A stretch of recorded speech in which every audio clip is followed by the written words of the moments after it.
Hello, everyone, and welcome back to another episode of Seraph Syndrome. I am your host and DM, Danny, also known as Fungi Fisheye, and I'm joined by my two lovely co-hosts. If you guys would like to say hi. Hello, I'm Noelle. I play Stella Starweaver. Hi, I'm Tiny and I play Akia Selene. And I didn't fuck up the intro. Yay! Oh my God, we're so proud. Yay! This is a big deal, guys. This is a really big deal. On the last session of Seraph Syndrome, our party continued on through the winding meadows, ever encroaching on their destination of the Dutless Dunes. As they continued through the expansive meadows, watching as the rising sun wound its way to the epicenter of the sky, they ran into a member of the Shadowless. The banded Shadowless sold the party a couple of tar bombs as they drew Akia and Stella's eyes. The Shadowless clocked to the fact of Stella's heritage, holding up a vial of perfume forged within Kirin up towards her. Stella couldn't make up the money for the trade, and after a hopeless attempt in bartering and lowering the price, Stella sulked away, ending the transaction. The party continued while the sun began its downwards descent over the fields. As the sun drifted downwards, the sound of battle revealed itself to the ever-perceptive ears of Stella. A Seraphized centaur, the guardian of the meadow, danced on pin-like hooves towards the party. Igrim and Akia swiftly leapt into battle. The battle raged on within the fields. The centaur that was in pursuit of the Meadow Guardian landed the decisive blow, and revealed his name to be Durvale. He offered the party towards their settlement, allowing them to find a bit of respite from their wounds. The party agreed and chatted with the centaurs, at least one-sidedly learning about their culture. The party continued their travels afterwards, after acquiring information upon a Grimm. As we pick up where we left off, you guys are continuing through the meadow towards the town of Purcella. You guys see across the prismatic lake, this crystalline clear lake, where flowers dance across the surface. The sun is setting. The sky is taking that pink and bold orange hues. And you guys just walk along the shoreline, right? Yes. Could we get to the town by the time it gets dark? I think you'll be in the town by dark, yes. Okay. I would say as I'm just walking along with everyone, I'm assuming I'm still at the front with a groom. I think I keep kind of taking glances at him after what we've heard.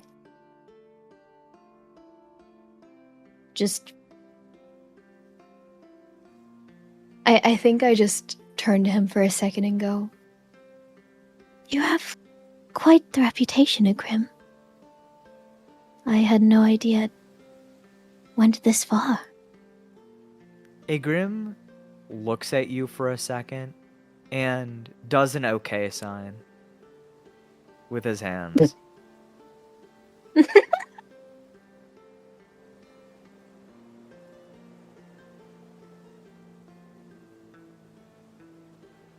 Well, I would say my curiosity is certainly piqued. I would love to know how you've been able to survive all these years. I mean, it's unheard of, really. He shrugs at you.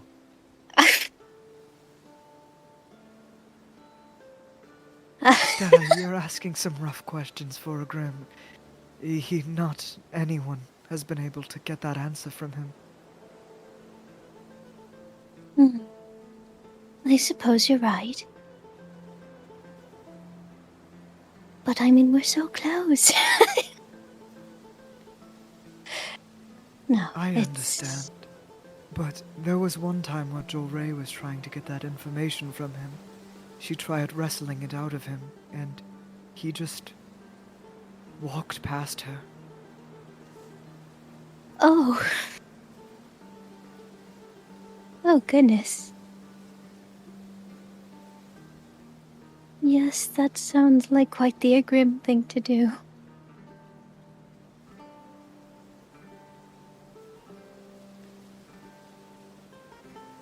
Well, I could hope to try at least. Maybe. Igrim just points at his armor. Like at himself. He taps the armor, and then he does a sign of putting his hands together and then opening them wide. And then he just continues forward.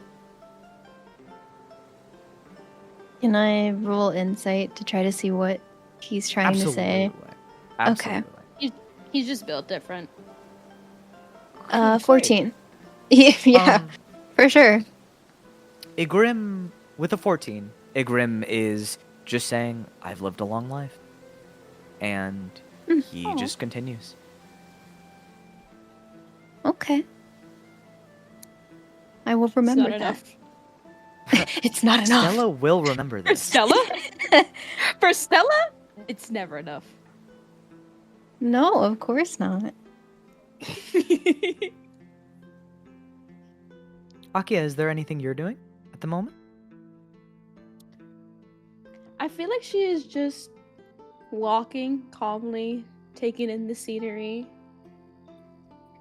trying not to think of what she's possibly gonna have to face once we get to our final destination. As you walk deep and lost in thought, thinking about the road ahead, you can't help but feel that sense of wavering in you. That wavering rage. That hate that is much more than just your own, ushered on by the pact you have made, the pact that you have sealed. But also, perhaps that anger is yours.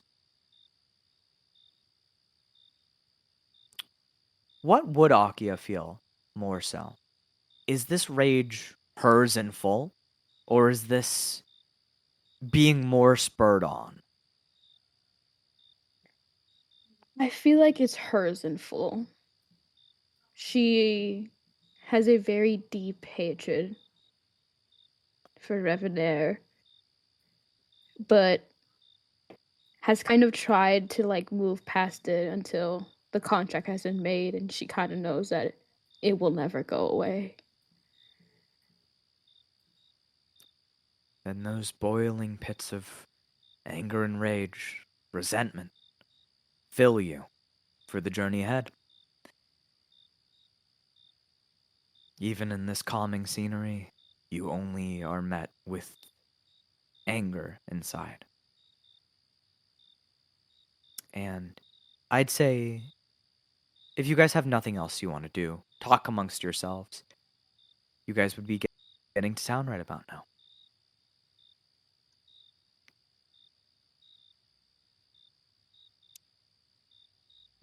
I feel like she'd just continue walking, kind of keeping to herself a little bit.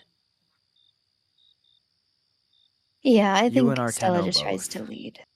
Mhm. Arteno. Then you both continue forwards. In strides, the party reaches the town of Porcella. You see the town's entrances, these picket fences that stride through fields, drawing a simple boundary. A visible gap in them is marked by two ornate crowns, woven of baskets marked with strange runes. They spill over with flowers that wrap around the post. As these flowers shake, they give the faint ring of a bell. Their outer petals curl inwards with a fuzzy texture, and they glow faintly even in the darkness of night. Mhm. You said there were runes? Yes, there are runes like woven into the baskets that these flowers currently are draping out of. Oh. Can I try to see what these runes are? You can roll me an Arcana check if you would like. Okay. Go, Stella, go. That's a 10. Wait, guidance. Wait. Wait. The thing ever, got- guidance. I got something up my 12. sleeve. So a 12. A win is a win. A win is a win. With a 12, as you are looking into these runes and trying to grasp the sort of magics that they belie, you are not truly familiar with the ways of arcane traditions, aka like more scientific magic. Yours draws upon nature rather than the woven, the wizardry. Yeah. So I would say the faintest thing you get is the sense of nature within the science. These runes seem to be aiding in some sort of process with the plants that are growing within the baskets. Okay. Nerd.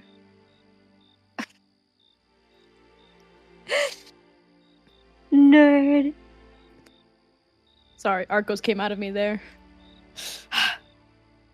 Okay. I think I just kind of glide my fingers over these runes for a second, not really being able to decipher much from them, and I just kind of follow along with everyone else. As you walk through the town's gates, you see this town is built at the southern edge of the lake. They amass nearest to the shore. The buildings formed here are made out of this brownish-hued brick. They are small and spherical in shape, while their roofs are covered in grasses and flowers of the meadow. The pathways here are made with packed mud, the shape of bricks carved across their hardened surfaces, almost feeling like stone beneath your feet. Overgrowths of plants have grown out of their pots and wrap their thorny tendrils across any surface they can claim.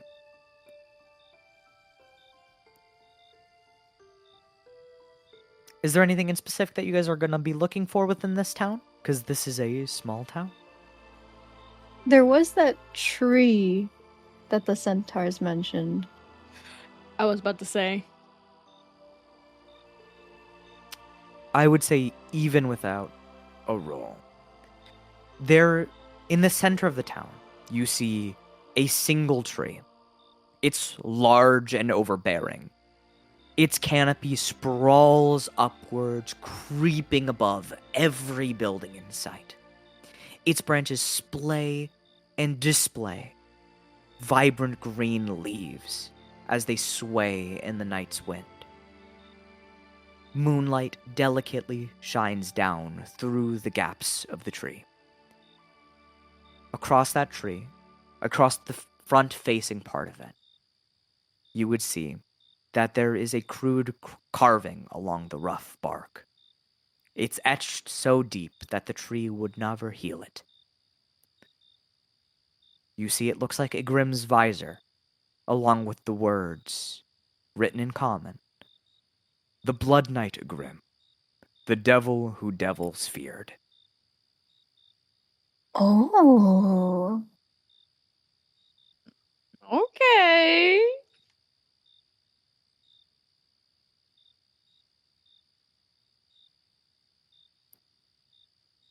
I think You see that carving is very high up on the tree. Very high up. Damn. Oh.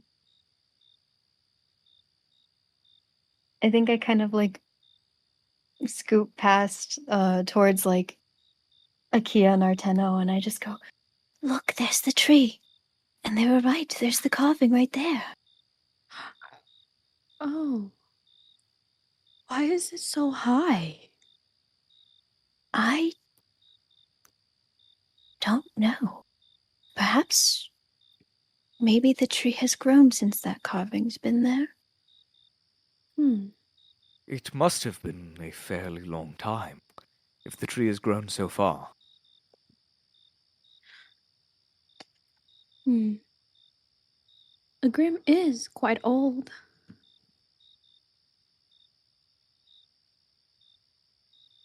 can one man elude death so? I really want to know.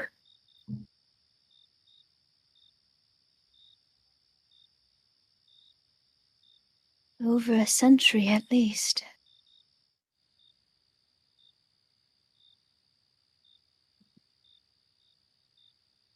Hmm.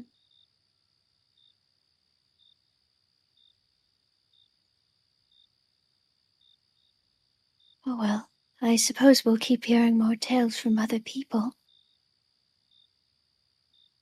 Hmm. If he was truly as known as he has said to them, I couldn't imagine we would go far without hearing more.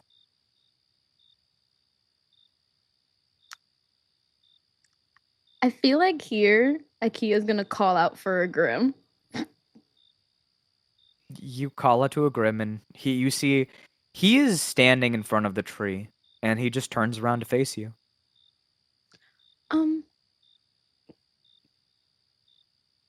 I mean, I feel like I have the answer, but do you know of this carving, right? A Grim just shrugs. You don't? He nods. Really? And as she's saying that, she like kind of gets closer to him as intrigued. Wow. Hmm. A lot of people know of you. You know that, right? As you say that, Igrim just points at his sword, and then he points like all around you. And then he like holds his hand out, and with 2 fingers, he makes the sign of walking.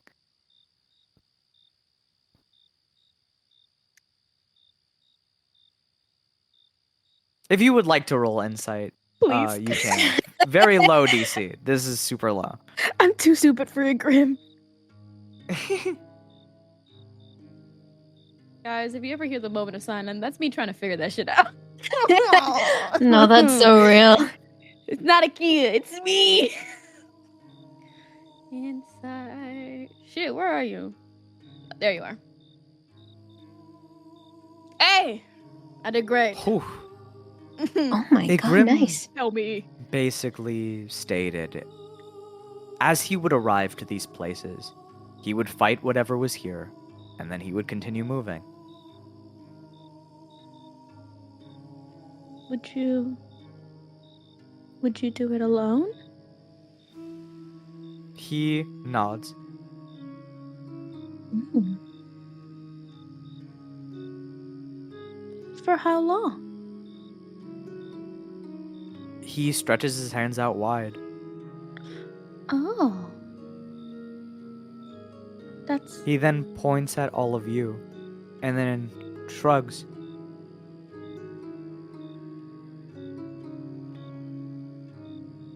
It's with your previous insight, he's basically saying, sometimes people follow. I don't really care.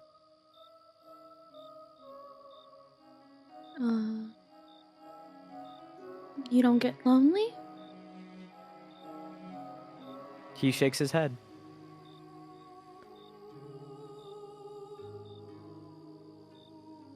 He just balls up his fist and holds it to his heart.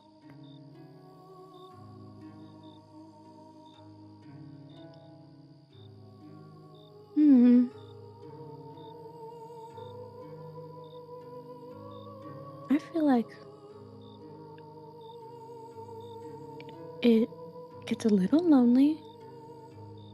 You've been here for so long.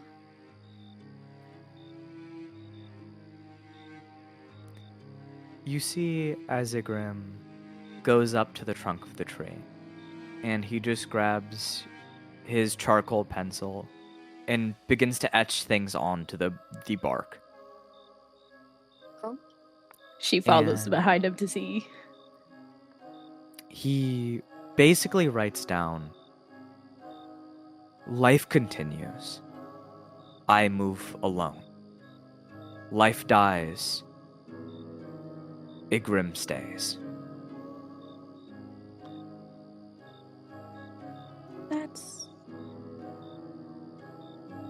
That's really sad, Igrim.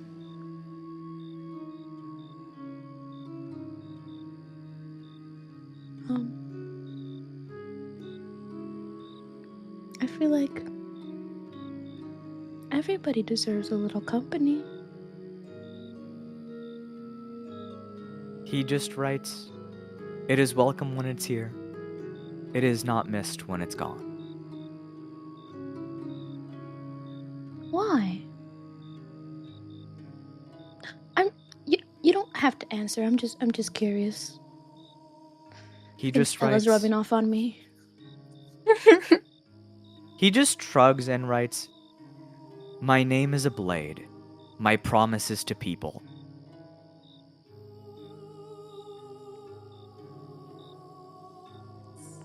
That's very kind. I like that, Igrim. He nods, and he, at that point, puts his charcoal pencil away. And Well- he just makes the hand signs for rest beneath his chin. Oh, yes. Well, I'm glad to keep you company, Igrim. He nods, and he pats your head. Aww. I love it. Hey, Grim. She can't try to pat his head. Well, no, they're around the same height. No, they are the same. They are, yeah. If anything, Akia is taller than him.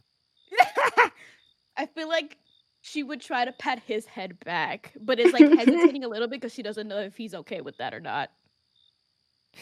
As you pat his head, you just stare dead into his blackened visor, and you cannot discern any emotion from that. Is this okay? He shrugs, and I think at that point he would just look for a place to rest. I feel like that's good.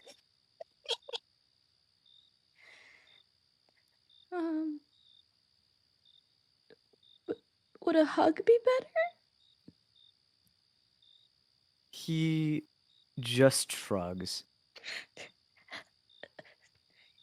Grim, you're not helping. I'm trying to see what you're comfortable with. I think that Igrim is trying to say he does not care either way. What?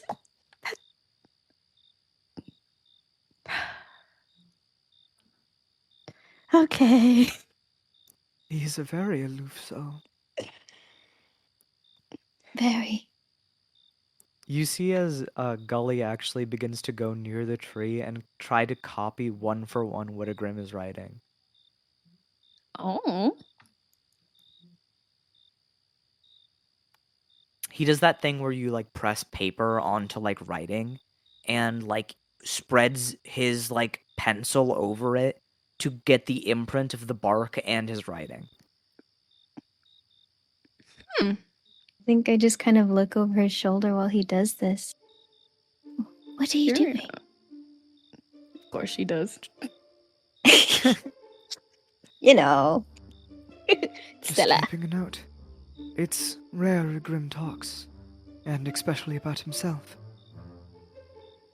Getting it down on writing's even better. It's useful information.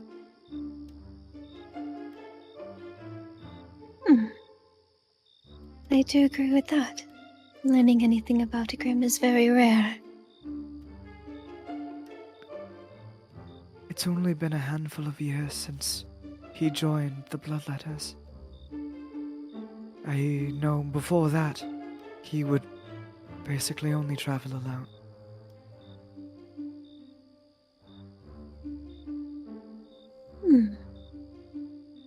I see. I wonder why he was assigned with us. Well, I think perhaps timing. And also his lack of care. But being so strong. Typically for newer bloodletters, they'll try to pair them up with at least one stronger person to ensure they live long enough to be equals. Oh, I see. That makes sense.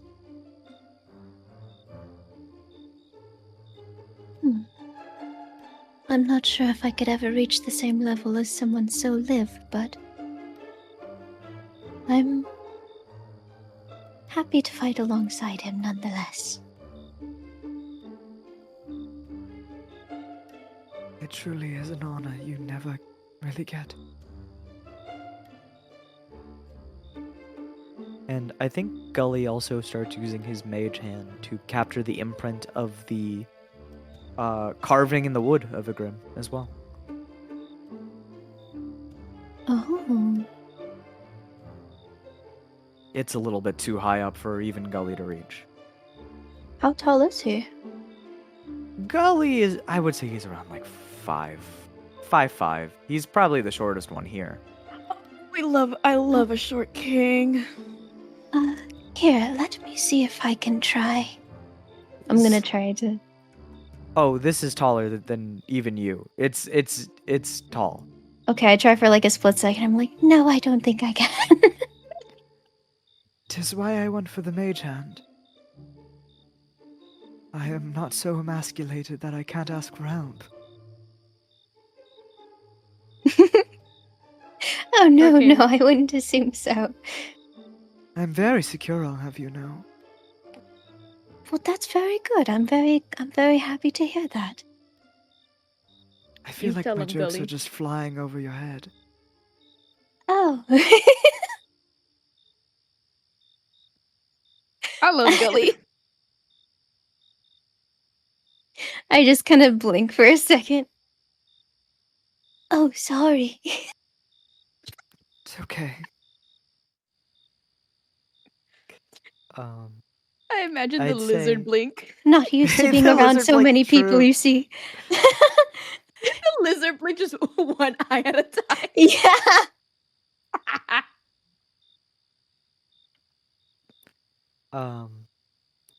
However, is there anything else you guys want to do for the night, or do you guys just want to go for a rest?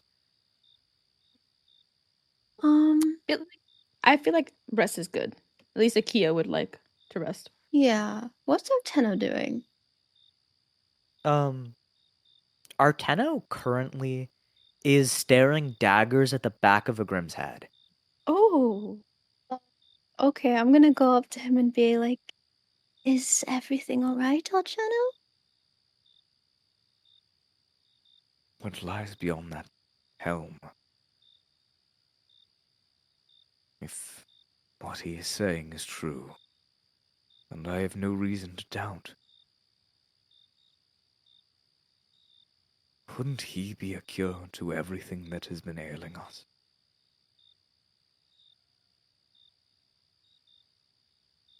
Oh, I feel like I'm starting to think like those people. I think Arteno just rubs his temples and sits down on a rock on the edge of the tree. I think I sit down next to him.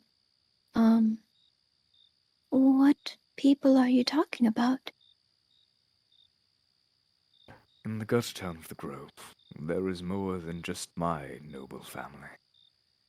It's far from just us. The ones nearest to our nobility.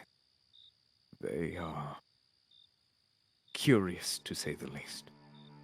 One of them funds directly with the rib of our fine city. The other, that is who I am truly afraid of. Whatever she does, whatever she has been charged with, whatever compels her, I find her being sickening. She's known to the common folk as the Thorn. Her name is Dianthus.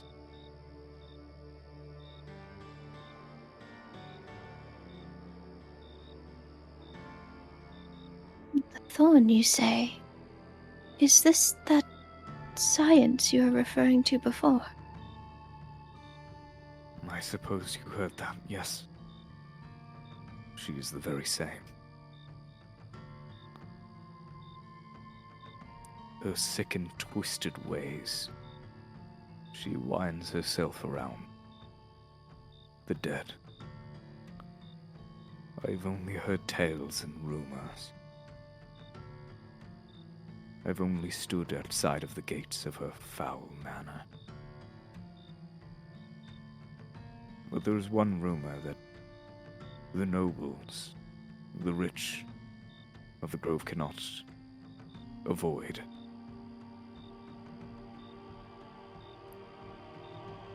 When her parents were getting close to Seraphization, instead of being taken to the spine, the executioners of the grove, she kept their bodies. She worked in tandem with an organization that has reached out to me a number of times, looking for funding. The Cerebellum is what they are called. I know not if what I speak is true, so I will not slander her name further than I should. But the darkness around that home is palpable.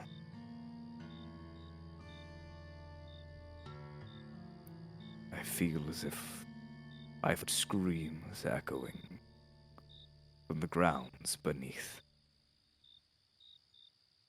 I don't know if it's hysteria or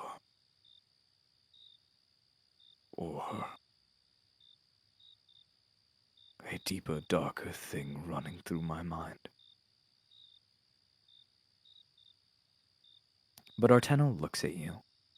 His eyes have been very steel recently. But they kind of quiver at the thoughts about what's going down beneath that home.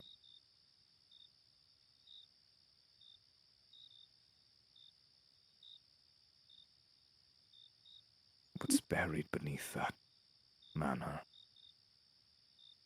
feels palpably evil. I know the Cerebellum are constantly looking for ways to uproot the Seraph syndrome.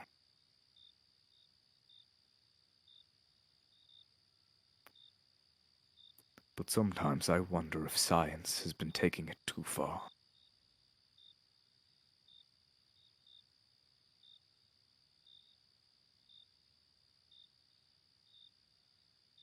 I kind of look down at the ground and thought for a second. I just slowly turn back to him. I imagine you're not the only one who's thought so, if such rumors have spread. But if such things are really occurring, then I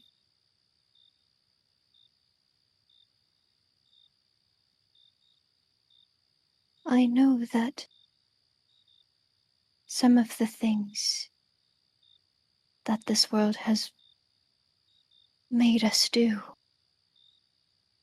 seems cruel, but such things like that, well, that would be evil. I mean, those are people. All of those seraphs. All of those people that are going to become Seraphs. They're just people.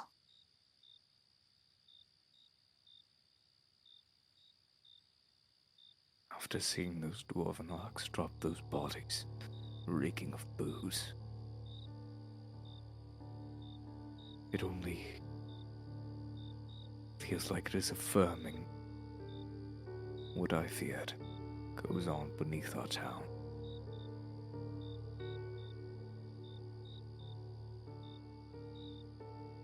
But I swear on my name, I swear to myself, as our tenor Gold Thumb, I will try my best. I will try to keep the light in the world.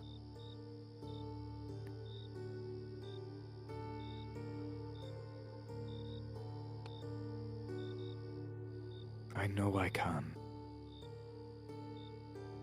I know that at the other end of this darkened tunnel, I will breach towards the light. And I'll usher a better world.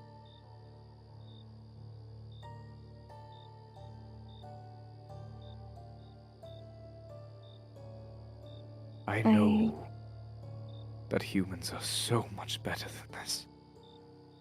That we all are so much better than this.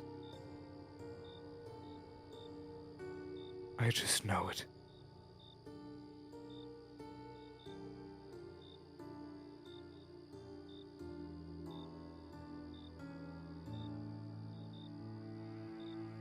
I put a hand on his shoulder. I believe the same, and there are many others who fight with that same hope.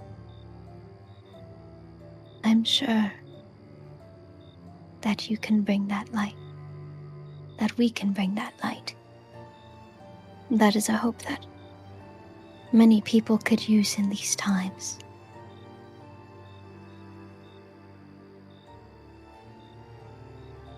Even if it is naive,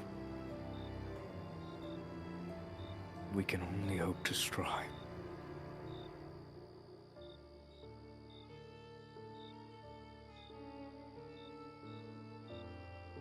Truly. For the short time I have been given to live. For the stars that have sent me on this journey. I could not even think about lying in wait for death to come take me.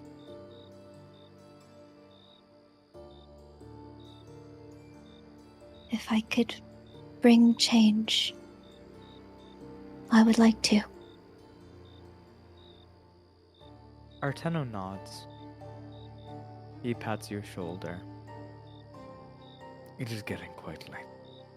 For talks as philosophical as this.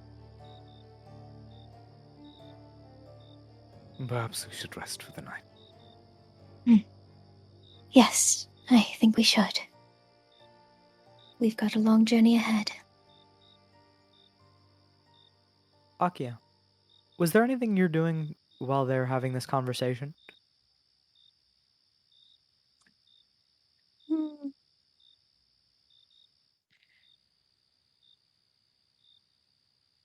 No, I feel like she'd be just resting, All right. trying to take in the scenery and the calm presence for now. I think you guys fully set up camp for tonight. Find where you're going to want to rest in the midst of all of these buildings. I assume you guys are just resting in the town square, unless you guys are doing something else.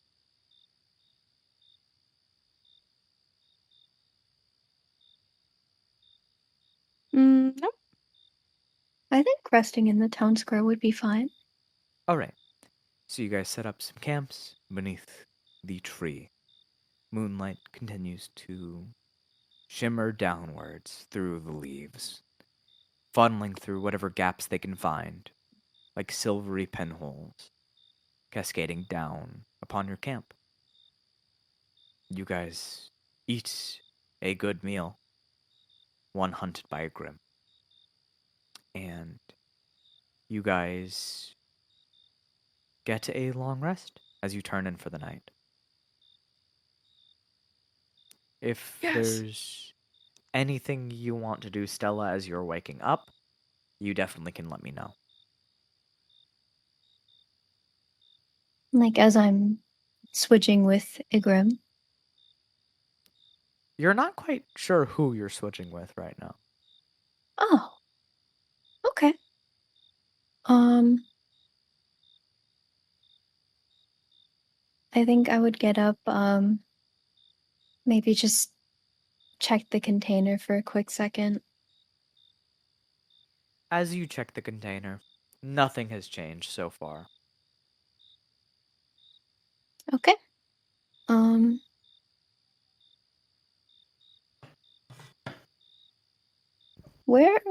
who did Pancake go with? If Pancake went with anyone in specific. Pancake has been used excessively by Akia as a little stress ball. Mm-hmm. So That's a stress story right there. I would say probably sleeping in, I would say Gully's tent. Okay. Yeah, that makes sense. Okay. I just get up and step out of my tent. Yeah, you would get up and you would see as it is Gully who has been sitting and keeping watch for the last couple of hours. Oh, good morning, Gully. Or Ah, evening. I suppose it's evening for me. How has it been? You see anything interesting? It's been rather clear. I have just been watching out for any encroaching dangers. But, as you have not heard any screams tonight, it's been nothing. I'm glad to hear it. I hope. I don't know if this is strange to say all of a sudden, but I hope you've been feeling all right. As all right as I can, I suppose. And that is, albeit a little strange, for you to ask all of a sudden.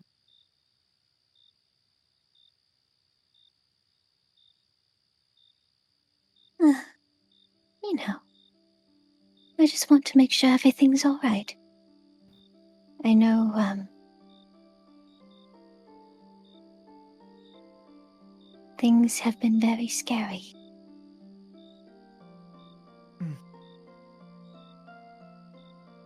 It hasn't been that scary. Nothing I can't handle. True. Perhaps it's just me being new to this. Everything is still very frightening. We all have been there. I suppose without Igrim, I don't think he is capable of fear. I don't think so.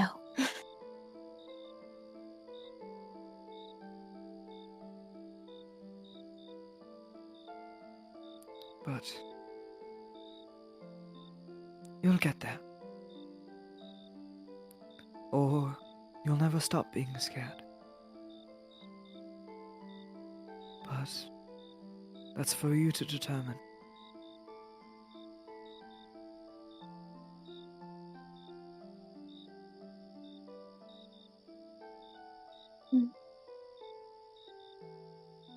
You're right.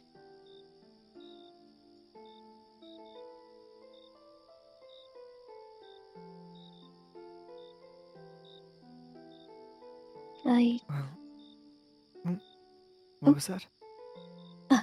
Sorry, I don't mean to keep rambling on. Well, I was just going to say, I know.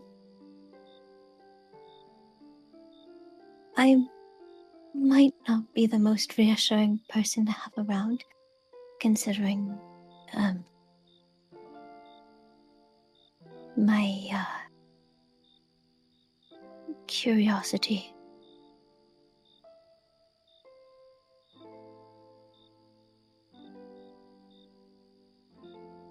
But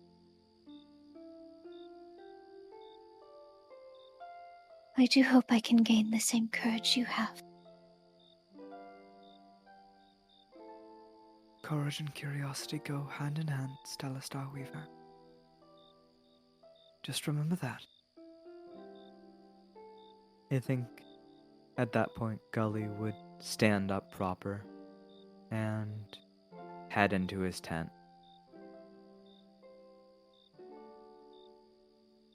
I give him a little smile and a wave.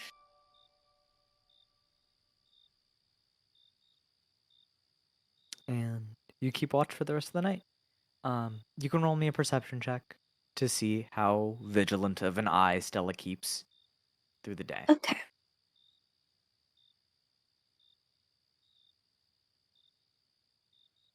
19. Let me add guidance. 22. All right. We are going to get back to that. But first, Akia, can you roll me a wisdom saving throw?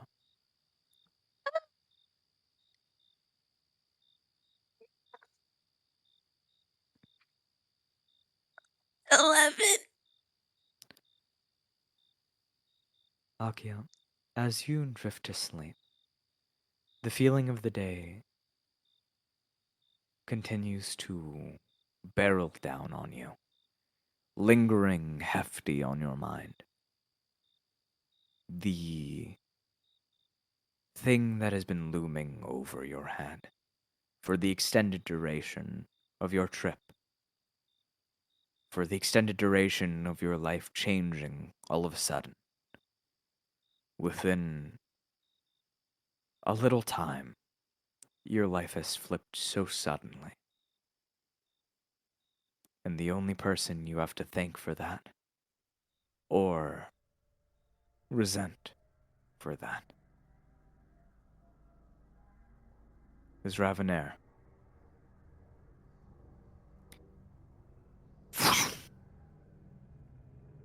As you fall asleep, you feel yourself darting through the caverns. You rush and rush, chaos booming from above. You follow down a string of unfamiliar tunnels.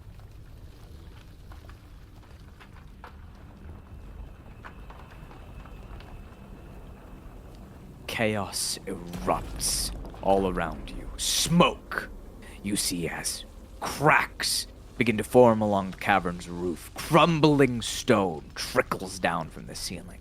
You see two pathways branching out ahead of you, left or right.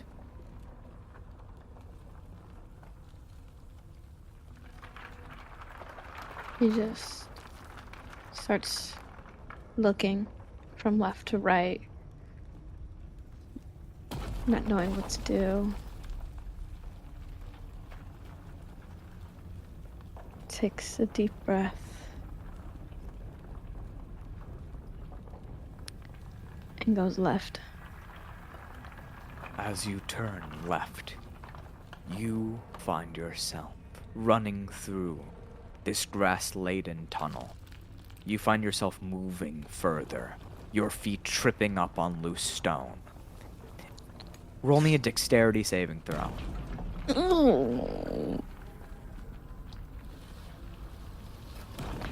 13. With a 13, you feel as a stone drops right in front of you. You see it, you think you're about to stub your toe, but you lift so high up that you jump over it and roll across the other side. As you roll and tumble, you slam into the wall of the cavern. As your eyes are blurry and adjusting to the smoke that in the crumbling dust of the cavern, collapsing before you, you see a silhouette. Pink flowing hair. Gowns that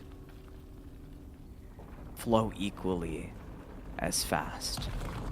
They are loose silk garments. Golden bands that accentuate his arms. You see the back of the silhouette.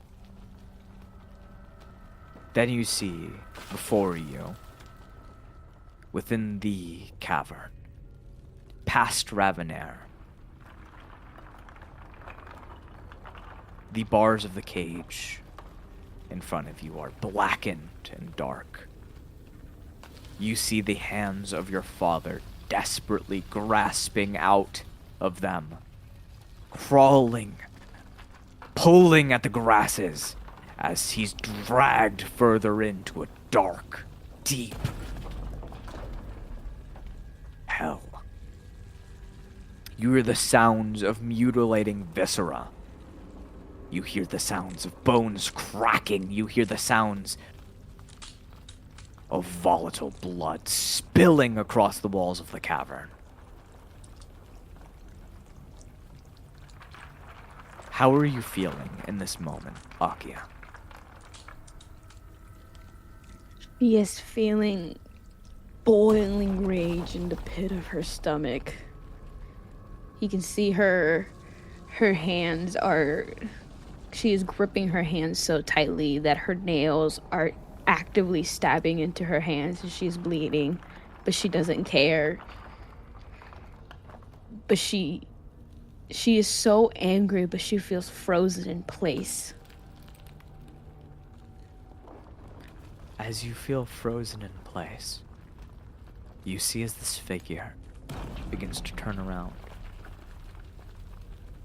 As it turns around, you see something like Ravenair, but not at all. You see flowing white garments. You see that pink hair swirling into feathers. You see this pulsating, radiant figure before you. You see a swirling void consumes the back of the silhouette, as if complete darkness became more dark. You see, as you look into this face of whatever this thing seems to be, a face like yours, a face that doesn't keep its shape. You see plastered emotions running through it. Smiles, laughter, agony, pain, sorrow. But unlike your face, that face settles. An ivory white plate. It looks at you with a smile that's so hollow that anything within is swallowed and engulfed by a black blacker than dark.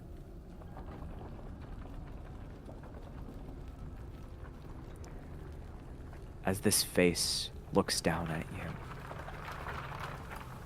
you, you see as it throws a bloodied rag onto your face. And as that rag drifts through the air, slowly tumbling towards you, you see as that angelic figure Every time the cloth turns in this throw, its face swaps from that sinister smile to a sorrowful face of Ravanair. Then a sinister mask, then the blank expression that Ravanair always wore. On the final rotation, you see, as it shifts to Ravanair looking down at you. As your vision is consumed by the black of the cloth, you wake up in the middle of the night in a cold sweat.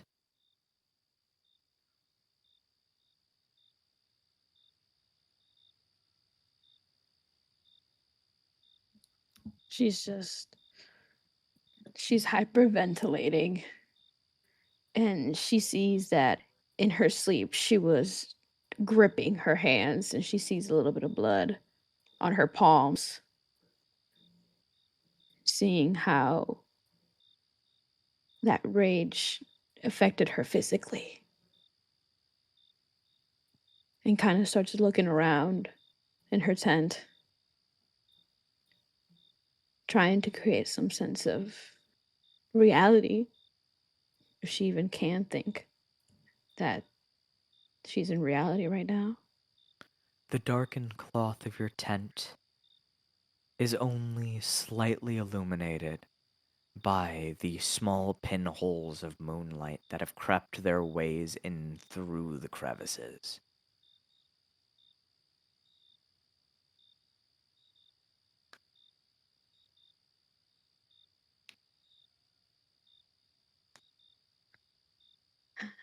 I feel like she'd start trying to even out her breath, but feels like she can't, even though she clearly has air, she feels like she still can't breathe. So she goes outside to see if it'll help. As you open the tent, you are met with that serene night sky. The leaves of the trees above look darkened like silhouettes as the glamorous night sky gleams down above. As you feel the breeze hit your face,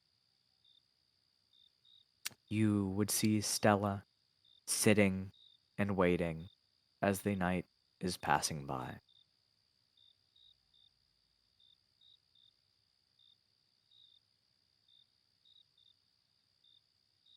She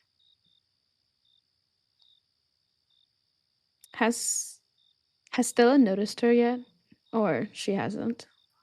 Um, You're being very perceptive right now, so yeah, I think Stella I would would probably, absolutely notice. yeah. Um, I think I would turn around to see you and I would go, "Oh, Akia, is everything all right?"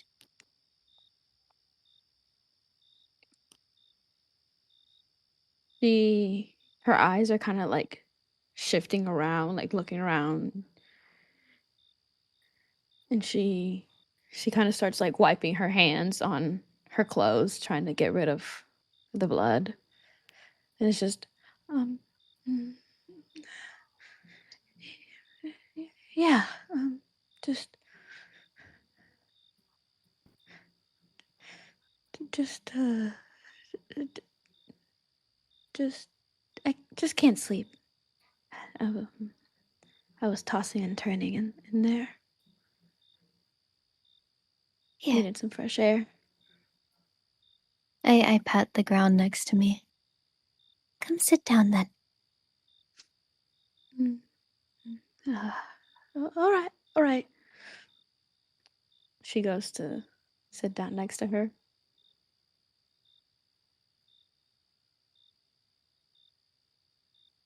I think I just kind of look at Akia's face for a moment. Um,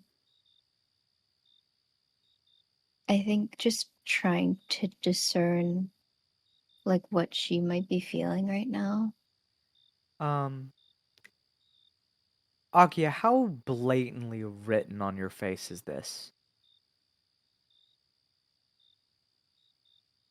I feel like she would try not to, but you can. I feel like you can still see her kind of frowning, and you see that wrinkle in between her eyebrows, and you can see her kind of biting her lip a little bit. And she's trying to compose herself, but she's not doing the best job at it. Yeah, I would say instead of leaving this up to rolls, Stella, you could very easily clock the worry and anxiety scrawled Mhm. across Akia's face.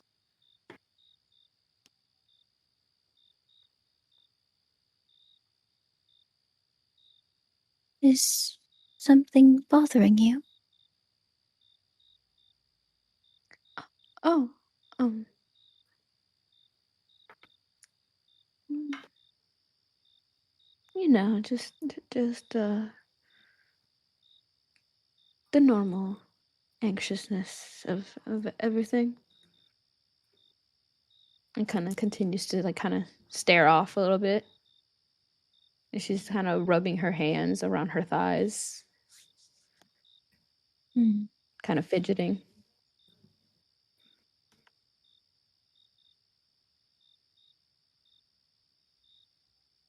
So she's just rubbing her hands on her thigh, like I can't like see her palms or anything like that. Yeah. Okay. She's trying You to would actively also hide them. you Mm-hmm. would see the blood stains across Akia's blackened clothes. Are you okay? I see blood. Oh, um, uh, yeah, I'm fine. Just, uh, looks, um, uh, looks like I just gripped my hands a little too tight. Yeah, long nails. I just go to use some healing magic to heal her hands.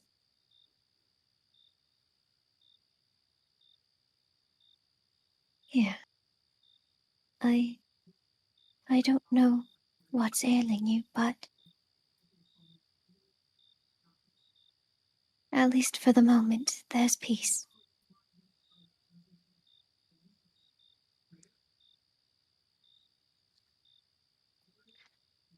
Yeah, peace.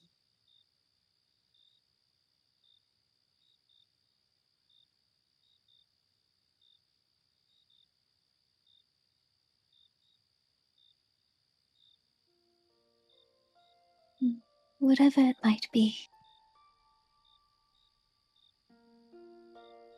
I'm here for you if you ever want to talk about it. If not, then I'll be here to sit by your side whenever you need.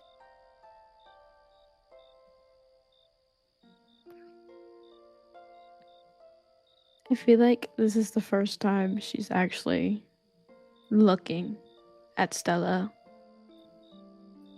and actually just makes eye contact with her.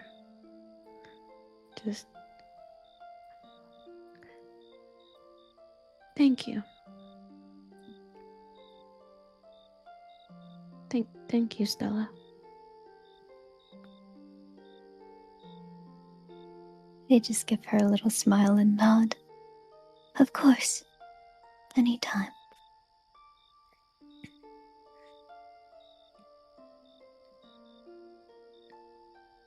After that, she just continues to like stare off, kind of in and out of zoning out.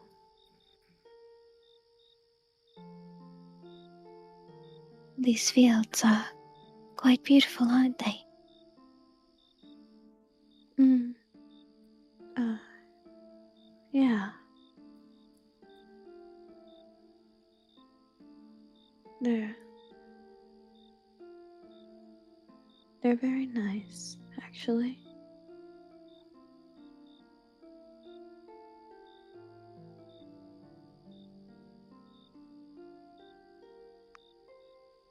Despite. And Oh, go on. oh no, just kind of makes you forget about everything a little bit. It truly does. I really do enjoy these calm moments.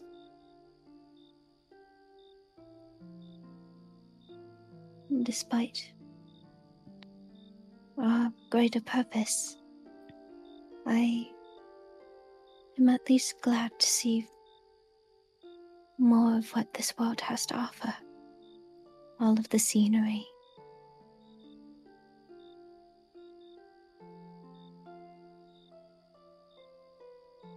Mm. Yeah. And I feel like she thinks the opposite of her.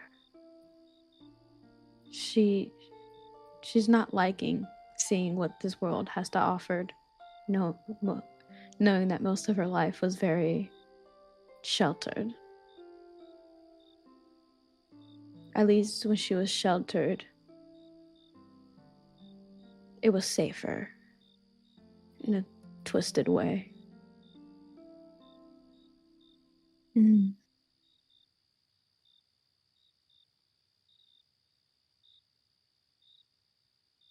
I think I just look up at the stars while we sit together.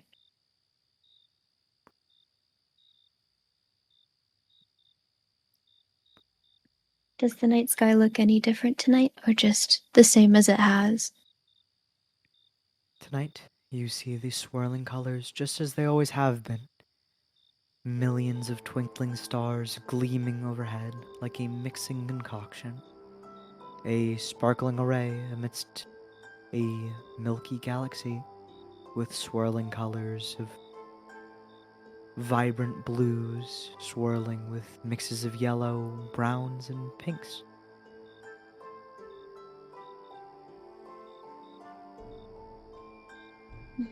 It's shrouded in a veil of clouds. That's the only difference.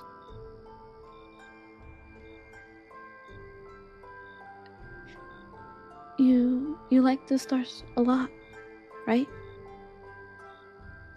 Yes. Myself and my family have followed them our whole lives, have looked up to them. Um, um, um, I don't know much about stars, but would you mind telling me about them? If you don't mind. Oh, of course. I think I would kind of just like tell her about like the culture of the star druids, the way we weave our stars into our clothes, the way we look to them for guidance.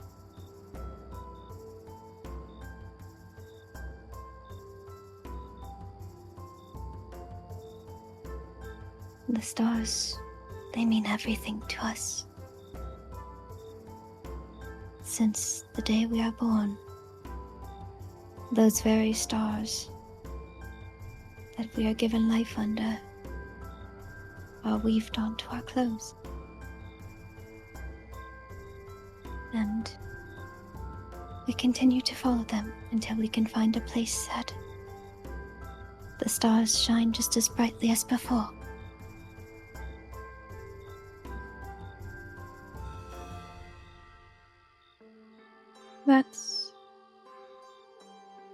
That's very beautiful.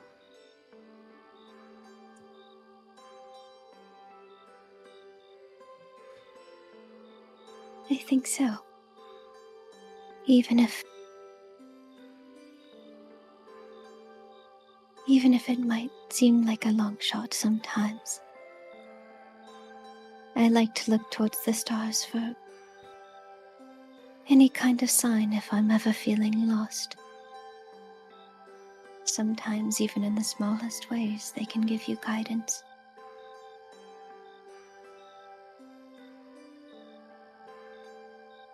She just stares up at the stars. I like that idea. And you can see that she has lost a little bit of tension in her shoulders and has been less fidgety.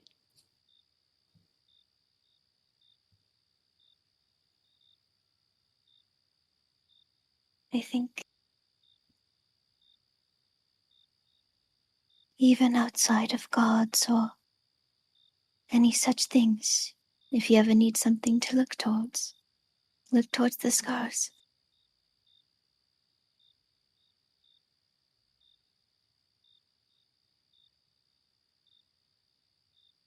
I like that a lot. Thank you. Of course.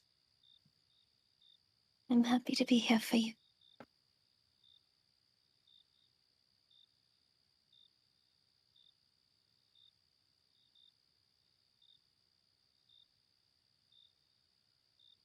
She just continued to stare at the stars, trying to gather some peace.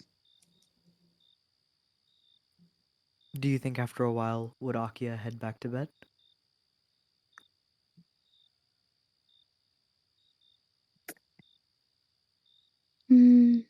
I don't think she would. You think I she would feel just like, be staying up for the rest of the 5 hours? yeah, it startled her enough to not fully find that peace to go to bed. All right. Well, you can take a short rest as Akia, as you found a small bit of sleep. And I won't have you roll me a con save or anything. You can just sit awake with Stella for the rest of the night. Aye, aye. Yay! I think I would Alright. just keep her company comfortably. All right.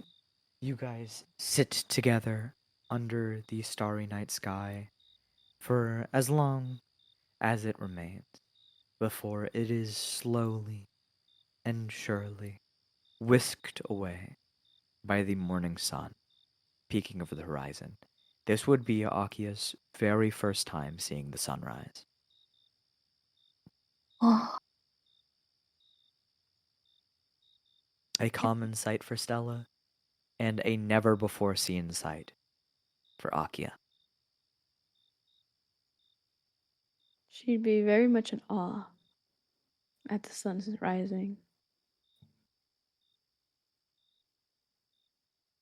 You see, as you guys watch between the town's gate, as the sun slowly begins to rise, as the moon falls behind, you see as it gleams so brightly that it shines and brings a shower of golds and oranges across the horizon, as its very presence slowly but surely begins to overtake the heavens above until it dyes everything in a milky blue tone.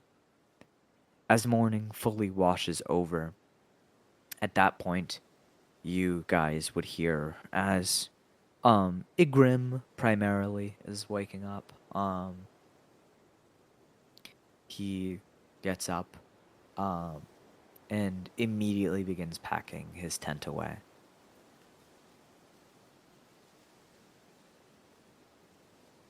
Just the clanking of armor behind you. good morning, Igrim. Good morning. You turn to face a Grim, and he just gives you guys a thumbs up. I was about to say, is it a thumbs up? It's a thumbs up. It's a The good thumbs up. response. It's good morning. Good morning, good night, good evening, good afternoon. Fuck you. All of the above. And as morning fully settles, Gully and Arteno are pretty much knocked out for the time being. Um,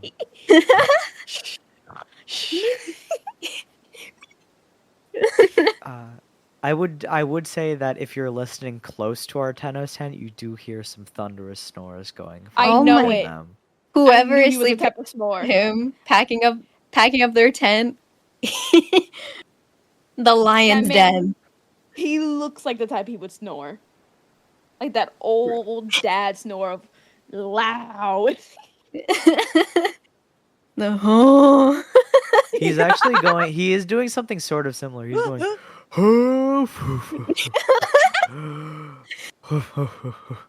Wake him up. He's like, huh? What? What an But- interesting sound. He is Quite quite ass laugh. knocked out. Is there anything you guys want to do in the morning now that a Grim's awake, or are you guys gonna wait for the rest of the party?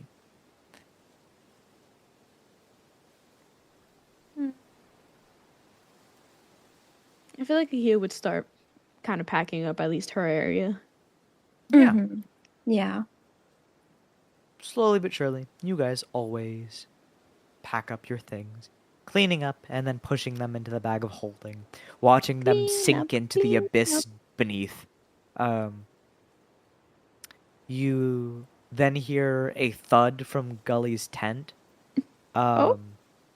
And then Pancake. you see as Pancake goes flying Fucking knew it. through the he goes flying through the door of the tent as it Called it. is open. You see the sting of lightning magic just clinging onto his face as he lands into the field Oh, you and got his got. leg twitches. Mm-hmm. Oh, my. Yeah. Oh, goodness. I just He put got my that. hand in my mouth. He got that minority parent beating. Oh. He does have like a lump growing on the side of his cheek. Oh, He just Pancake, looks what he did you rolls do? over Oh. and just goes Some smoke What comes did out. you- What did you do to him? Golly, are you okay? I really stand with the opinion that those things should be in bags. He Gully- can be nice sometimes. scratches his neck. Waking up to a face full of that is not a good awakening. Yes. Made my fight or flight go off, and I chose fight. Well, I'm. That's fair. Kinda got used to it. Yes. Doesn't bother me anymore. I'm sure Pancake will know not to do that again. No, Probably. he won't. Oh, yeah. If I get body slammed by it again, I cannot make any promises for shoving it in a bag. No, it'll make him angrier.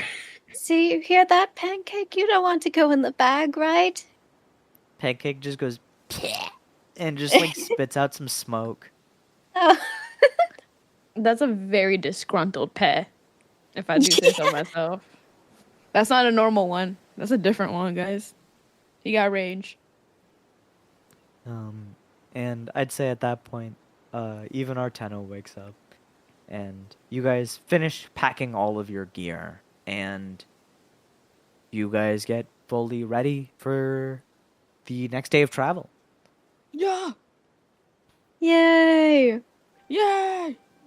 So what would you guys like to do? As everyone's fully awake?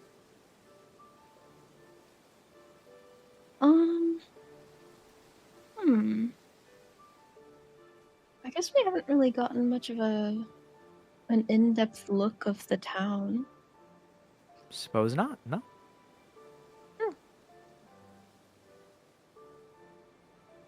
I guess we kind of look around the town before we leave? I think as you guys stroll around very casually around town, you see that it is a vaguely empty town. Most of the things here are homes, but a couple of like businesses Okay. stand out to you. You see a notable tavern, an inn, a craftsman shop, and a fisherman hut. And depending on how long you guys are spending in the village and like really looking around, do you guys think you guys are giving it a really good look over? Or is it just like a passing thing? At least for a key, I feel like it would be more passing. Mm-hmm. Stella would probably try to get a more look. Okay, know Stella, what you you linger are. around a little longer in places and go to the furthest edges of the town. And you would What you even see are. that this town has a crypt as well. Oh. A notable one. And that is about all you see. So it's a tavern, in a crypt, a craftsman shop, and a fisherman hut. Which one of these are you taking interest in first?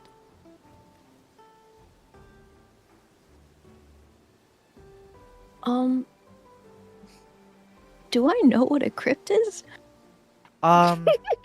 No. Very ancient, very relic-like. Nuh-uh. Not something that you would see very often in the world.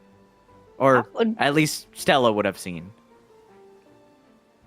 I think that would definitely catch my eye first. Yeah, great question. What is a crypt?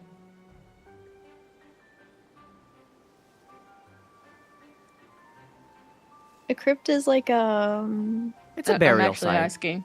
yeah. Oh yeah, it's a burial site. Yeah, I'm actually asking. I don't know. It's like an underground graveyard of sorts.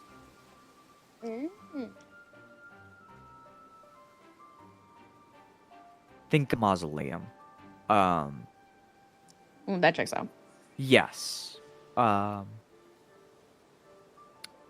the way you know that this is I think pretty notably above this crypt, you would see it's cobbled together and a tree is sitting across and atop the crypt's roof.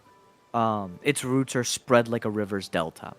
You see across that tree, hanging from old hempen rope that seems to have had the wear and tear of the day, you see a sign that says, "Where adventurers and man meet their end." Oh. Oh.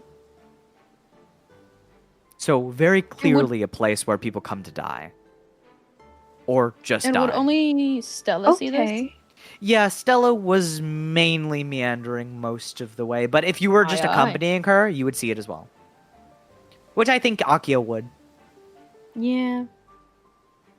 I feel like she'd want to skim around, but then Stella starts going to every single thing, and she's just like, I guess I gotta go along too. I can't stop her. You cannot.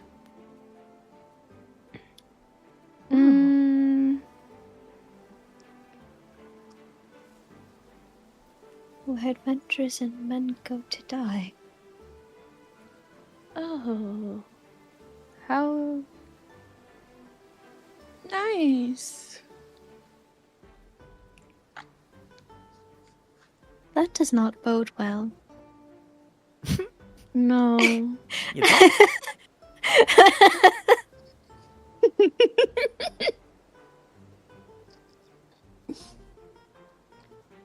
The sensible part of me is saying perhaps this place can stay unchecked.